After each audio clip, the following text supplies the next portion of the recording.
नमस्कार, मी पंजाब डक. राज्यामध्ये आज बऱ्याच ठिकाणी म्हणजे पश्चिम महाराष्ट्राकडे पावसाला सुरुवात होणार आहे, म्हणून हा अंदाज लक्षात घ्यायचा. मग तो सांगायचं झालं तर पाऊस तुम्हाला सांगू इच्छितो.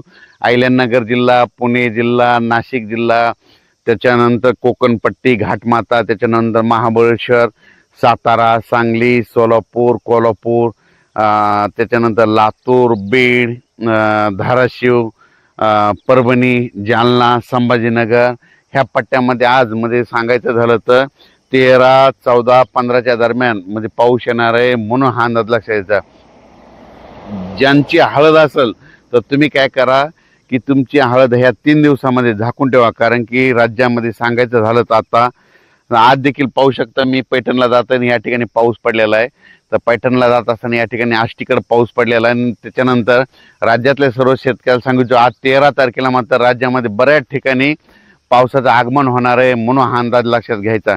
म्हणजे हे पाऊस तुम्हाला सांगू इच्छितो की आजचा पाऊस मग पुण्याकडे पडणार आहे, नाशिककडे देखील आहे, अहिल्यानगर भागात देखील आहे, अकोले, जुन्नर, सिन्नर, त्याच्यानंतर कोकणपट्टीकडे आहे, कोकण घाटमाथ्यावर जरा जास्त पाऊस पडणार आहे, सातारा, सांगली, सोलापूर, कोल्हापूर, पुणे ह्या पट्ट्यात देखील चांगला पाऊस पडणार आहे, म्हणून हा अंदाज लक्षात. म्हणजे आज बऱ्याच ठिकाणी जवळजवळ सांगायचं झालं तर आज म्हणजे 13, 14 आणि 15 तारखेपर्यंत राज्यामध्ये पश्चिम महाराष्ट्राकडे जरा जास्त पावसाचा असणार आहे.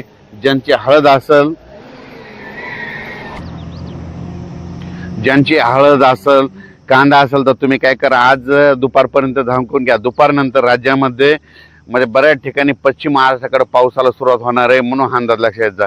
पश्चिम महाराष्ट्राकडे म्हणजे सांगायचं झालं जास्त पाऊस कोल्हापूर जिल्ह्यात पडणार आहे, कर्नाटककडे खूप पाऊस पडणार आहे, म्हणून कर्नाटकच्या शेतकऱ्यांनी देखील अंदाज लक्षात घ्यायचा. म्हणजे सांगायचं झालं तर कर्नाटक मान्सून पूर्व पाऊस आहे. आणि सगळ्यात महत्त्वाचं, शेतकऱ्यांना शेतीचे कामे करून घ्या. आजच्यानं 24 दिवस पाऊस राहिलेला आहे, म्हणजे कंप्लीट 5, 6, 7 जूनच्या दरम्यान मान्सूनचा पाऊस येणार आहे. म्हणजे मान्सून जवळ फक्त मान्सूनचा पाऊस यायला 24 दिवस राहिलेत, म्हणून शेतकऱ्यांनी शेतीचे कामे करून घ्यावी, म्हणून हे देखील लक्षात द्यायचं. ज्यांच्या हळदी असेल समजा पश्चिम महाराष्ट्रातल्या देखील समजा सांगली जिल्हा, सोलापूर जिल्हा, कोल्हापूर जिल्हा, अहिल्यानगर, जुन्नर, सिन्नर, नाशिक, त्याच्यानंतर संभाजीनगर, जालना जिल्हा, परभणी जिल्हा, लातूर जिल्हा, धाराशिव जिल्हा, बीड जिल्हा, ज्यांच्या हळदी काय असेल तर तुम्ही आज काय करा, दुपारनंतर झाकण्याची तयारी ठेवा, कारण की दुपारनंतर राज्यामध्ये बऱ्याच ठिकाणी पाऊस येणार आहे. सर्वदूर नाही पडणार, फक्त विखुरलेल्या स्वरूपाचा हे अवकाळी पाऊस असतो.